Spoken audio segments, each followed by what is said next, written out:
Hello everyone, this is Colin from the ASCA League channel, and here we are for the Copperhead Amateur Series, Race 9 at Palm Beach. And we come in here now past halfway in the points, and we are ready to take on the first road course of the Copperhead Amateur Series season.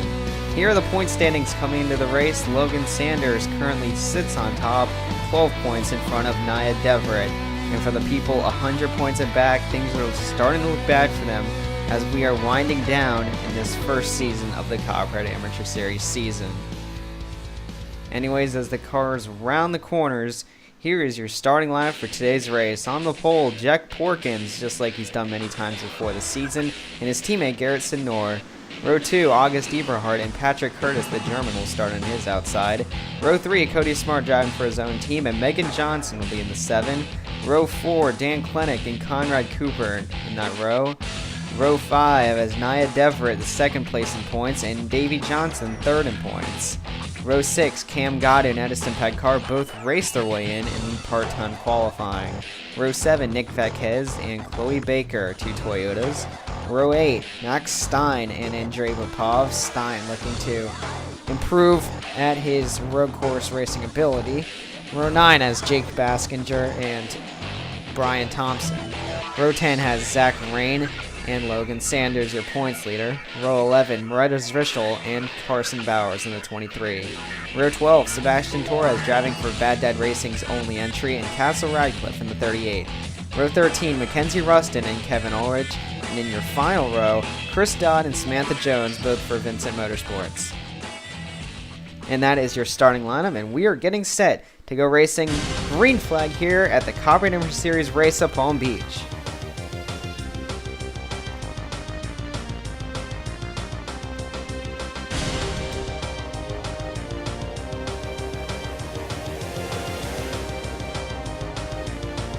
And out of turn 2, you see Jack Porkins will get out to a lead, but I think I saw an incident in the back there. Garrett Sidnor is currently running behind in second, and August Eberhardt will move into third. Smart looking underneath the 21 for fourth. But just like road courses in the Pennzoil Pro Series, there is no cautions here today at the Copperhead Amateur Series race. And we're going to have to see how these drivers fare with the first road course on their schedule. A lot of people never raced on a road course before. There's Patrick Curtis, 5th place going off the track. And he's going to lose a bunch of positions going down the very long back stretch. We came in here in Season 2 with the Pennzoil Pro Series. However, this race has been downgraded to a Copperhead Amateur Series race. And it was pretty uneventful in the Pennzoil Pro Series. We'll have to see how it goes to this day. But it looks like Jack Porkins will take an early lead, and he'll lead the first out of 15 laps here today. And this is what happened in the back here. Dan Klenick looks like he's just going to get a little hot, and he's going to turn into the 27, and they're going to both hit the ramp, and that is going to send them both out of the race. Tough way to start the week for them, but it's not only for them. Mackenzie Rustin in the last corners throws the car off the track and will hit the tire barrier, sending him out of the race as well. That leaves 3 of the cars that started out of the 28 out of the race after lap 1, and Jack Porkins currently continues to lead, with Sidnor falling behind. Now, we gotta explain Porkins' luck here, because it seems like every time Jack Porkins runs out front, something happens, and while that did not happen one of those times, he does have one career win. He's currently sitting in 9th, which is because of all of his Porkins' luck. However, he's looking to make that change again here today. Here's the person who's gotten a ton of good luck. Logan Sanders currently sitting on top of the points. Ooh, and the 2 in the 841 car ran really wide. Ooh, and someone off is out in the back. And that is Sebastian Torres, and that is a complete disappointment. And how did he get turned? I believe he got turned by Castle Radcliffe, and that's such a shame, making his debut for Bad Dad Racing as a development driver. His night will end early. Ooh, and there's some more wrecking in the dog leg. And it looks like it's Padkar and Deverett. Deverett came in second here in points. Did not want to see it. Let's see what happened here. This was inside the top 10. And Deverett just got in way too hard, as well as Cody Smart.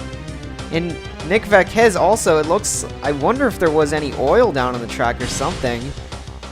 I mean, I don't know where there would be, but it looks like Padcar. I was going to say Padcar maybe have dumped Naya out of something that happened with the wreck, but it looked like Curtis just got into him. You see Curtis here probably was penalized last week. Ooh, and there's the 81 car around, and he's going to take a massive hit from behind the 52 car, Samantha Jones. Ooh, and that's going to knock her out of the race, and Zach Rain with a ton of front-end damage, and that leaves both of the DBR Motorsport cars probably out of the race, as I'd assume that will take Zach Rain out of the race. I'm going to ride on board Samantha Jones, nowhere to go with that Speedco dodge. And a tough look for that Vincent Motorsports driver, although qualifying definitely has been very lucky so far this year. Samantha has been qualifying for a lot of races so far. Ooh, and Garrett Sidnor came in a little hot into the bus stop. And Sidnor got turned around. I believe Megan Johnson is going to pick up third, so I believe Cody Smart may have spun out as well. Johnson's going to move up to second. No, that was Eberhard, excuse me, behind. Smart is further back. Cam Gatto also got it in there. Both of the Avalon Motorsports cars having good days up until that point. But with this, that will leave a huge gap between the 99 and the rest of the field. Oh, and the 14 is going to get turned off. If I am not mistaken, that was by our team owner. Oh boy, and I don't know what to say about that. August Eberhard, his day looks like it's not going to end up well here today. And wow. I don't know what to say about that. I don't think he can get mad at Cody Smart, though, seeing as he is his boss. You see Cody Smart here. He'll actually move into second. The 21 car of Curtis is going to stay in third. Ooh, and Curtis almost goes off the track for a second time, almost wiping out Cam Gatto. Like I said, though, Curtis got a penalty last week after merging onto the track with really no heed to oncoming traffic. And he's trying to look to rebound from that horrible points day. Oh no, and Cam Gatto and Max Stein. And they're going to send their cars off into the tires. And that looks like that'll be into Cam Gatto's day. Not sure how both of them did that. Again, I don't think any oil was set there. Oh, and a problem for Nick Vaquez. He looks like he's gone off in the exact same spot that Sebastian Torres did. We're going to run on board Chris Dodd making his first start. Looks like he had something to do with that. Just got a little loose and came across the 33's nose. And Nick Vaquez came in here 13th in points. That's not what he wanted to see. However, Dodd is going to get payback here from a different driver, though. A little bit of karma, as Chris Dodd is going to find the tires fairly early, and he'll drop out of his first race, along with Andrei Popov. I believe Andrei will actually continue, though. But you see Jack Porkins, look at the lead he has amassed. That's second right there, Cody Smart. And ooh, Curtis looks like has went around at the bus stop, but not much competition for this 99 car. And everything's going pretty well for him right now. However, his teammate not so much. Garrett Sonora in the other Red Stallion Racing entry, after spinning off in the bus stop, he actually went to pit road with a flat tire. Now he's sitting back in 14th position, looking to get any spots he can to improve his running position. Ooh, and I just noticed the 99 has a little bit of damage on the left side. I don't believe it's anything too serious. I'm not sure where it came from, though. He was all alone out front. Ooh, and he's going to take his car to pit road as well as Cody Smart. I think we might be seeing green flag pit stops. And that is peculiar because the 99 was all alone out front. I'm not sure how he would get that damage. I believe he might have gone off track somewhere. We're going to see. Oh no, and he's going to send it off in the tire wall. From how many cars we've seen go off in the tire wall and not be able to escape, I'm surprised Porkins was able to get out of it. And with the huge lead he had, he was able to stay in the lead. But this will be our halfway report, and Porkins was in the lead when he came across the line, but currently it is Stein out front, as Porkins is still sitting on pit road. And that's a shame for Jack Porkins, because they might have to fix that car, because I don't know how he didn't drop out of the race after that hit. Looks like Smart has picked up a spot on Porkins, so he is indeed sitting on pit road, and it looks like Porkins' luck may strike one way or another here today. Maybe not in the way he expected, but definitely he will be dropping positions out of what looked like a dominating performance out of the 99 team. And yes, the 99 has fallen to 10th in the running order, so definitely not what Jack Porkins wanted to see. He is currently battling the 71 car for position, obviously frustrated.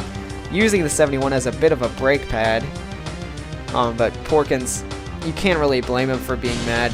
This is a reoccurring trend at this point. Patrick Curtis will be the last car to undergo a green flag pit stop, but Cody Smart will take over the lead of the race. Smart only has 4 more laps, and he does have some damage from an earlier stack up in the bus stop, but I believe he may be able to get through this, as he has a pretty big lead. You saw Max Stein right there getting nudged off the track by the 26 car, but look who comes on through. Logan Sanders, and Logan has had probably the luckiest season so far out of anyone. He is out front. Undoubtedly, he is a really good driver, but he has caught a lot of good breaks, and right now he's looking to amass his points lead over the 51 car. However, he doesn't have to look too far back to find her, because Nia Devert is running in 4th, believe it or not, with that horribly bent-in rear end. I'm surprised Nia is still keeping under pace out here. But 4th place currently for the 51 and 3rd for Logan Sanders. Looks like we won't be having any new people in the top 2 spots in the points grid because all their contenders having bad days. But how about 2nd place? Give a shout out to Chloe Baker and their crew. I don't exactly know why Chloe Baker ripped off the hood. I didn't see an incident for the 26, but definitely there was damage. And Chloe Baker has managed to stay in front of everybody but Cody Smart. And if Baker can pull off a good finish here, that will continue her rise in the points. She was last at one point, but now she is up to 12th. Maybe she can make a late race comeback in the points here.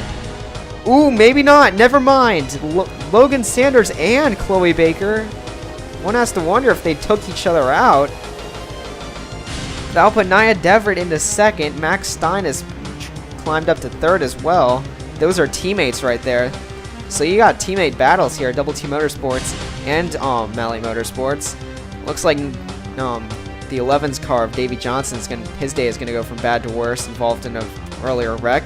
Oh no, and it looks like, oh man, and I believe that was Nia Devert in the tires. That is such a shame. That corner seems to be the bane of everyone's existence out here today, as a lot of the top runners are now been in that tire wall.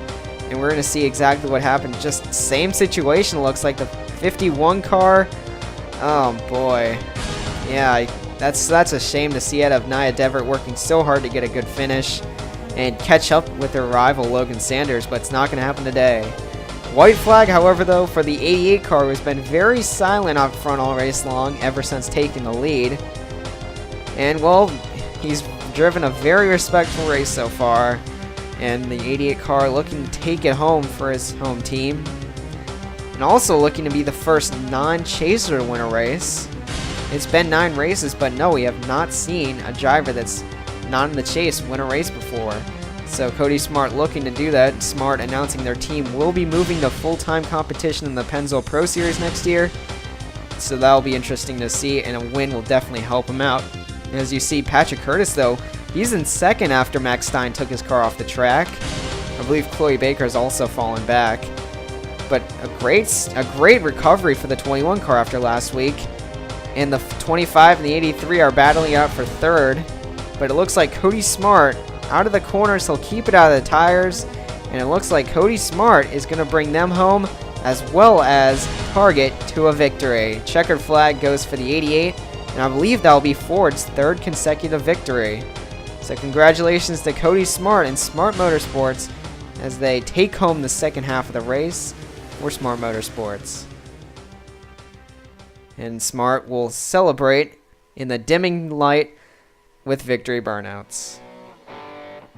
And here are your finishing results. Logan Sanders will finish 4th, Baker 5th. So not a bad day for Malley Motorsports at all. Brian Thompson will come home with a 6th, Edison Badkar 7th, and Jack Porkins sadly will finish 8th. Not the worst he could have done though. Down the list you see a lot of people dropping out of the race after a very hectic run. People like Chris Dodd, Sebastian Torres making their first start. Not going to end with the way they would have liked to see, as well as DBR Motorsports teammates Zach Rain and Dan Klinik both out of the race. Here are the point standings after the round of Palm Beach. Logan Sanders and Nia Devert keep their spots on top, as well as Davey Johnson. The only notable drop is Conrad Cooper from 4th and 6th. Porkins actually will gain 2 spots with his 8th place finish though. And here are the people that, well, probably are out of realistically out of points contention. Anyways, that'll do it for now. The ASCA League and the Copperhead Amateur Series are going to sign out. We'll see you next time at the Levi Strauss Speedway.